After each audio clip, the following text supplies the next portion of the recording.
তো hello everyone, welcome to my daily life blog. তো আজ যাচ্ছিলাম আমরা বহরমপুরে।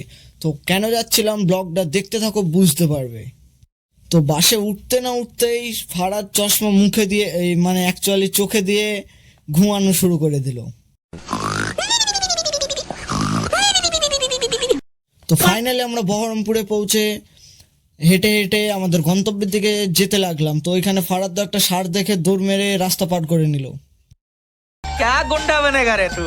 তো হেঁটে যেতে যেতে বহরমপুর পুলিশ স্টেশনে দেখি যে কত সুন্দর ফুল সব লাগানো আছে। তো যেতে যেতে একটা থার দেখতে পেয়ে গেলাম, আর ফারাদ দরটা দেখতে দেখতে গাছেই ধাক্কা মেরে দিল। আইফেল টাওয়ারটা দেখে বুঝতেই পারছো যে আমরা কোথায় যাচ্ছি। ফাইনালি আমরা পৌঁছে গেলাম আমাদের গন্তব্যে।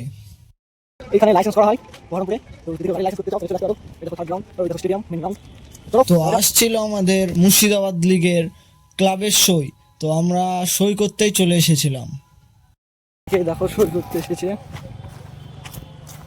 স্টেডিয়ামে পৌঁছতেই দেখি ওইখানে সব বন্ধুরা দাঁড়িয়ে আছে, আর ওখানে তো রাহুলও দাঁড়িয়েছিল। রাহুল তো লজ্জায় মুখটাই লুকিয়ে নিল। তারপর আমাদের সবার সই কমপ্লিট হয়ে গেলে চলে এলাম উপরে। তো উপরে এসে তো দেখলাম সবাই ক্যামেরা নিয়ে ছবি তুলতেই ব্যস্ত, আর ওখানে দেখছি আকাশের সাথেও দেখা হয়ে গেল। मौसम तो ऐसा लग रहा है दिल गार्डन गार्डन हो रहा है बहुत। তো যারা যারা রোজা ছিল তারা ইফতার করতে চলে গিয়েছিল, এবং তাদের সাথে আমরাও চলে গেছিলাম খেতে। তো আমরা সবাই খাচ্ছিলাম, আর দেখো ফারাদ কিভাবে বসে খাচ্ছে।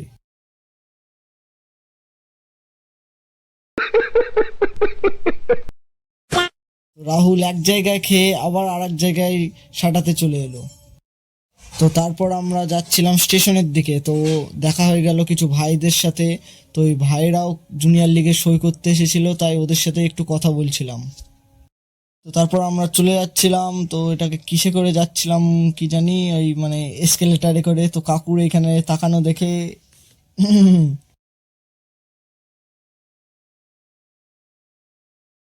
क्या कर रहा है यार तू।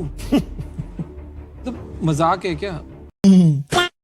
তারপর ফাইনালি আমাদেরকে পিক আপ করতে চলে এলো ফারাদের শ্বশুরের ট্রেন। क्या बोला तूने। ফারাদের শ্বশুরের ট্রেন।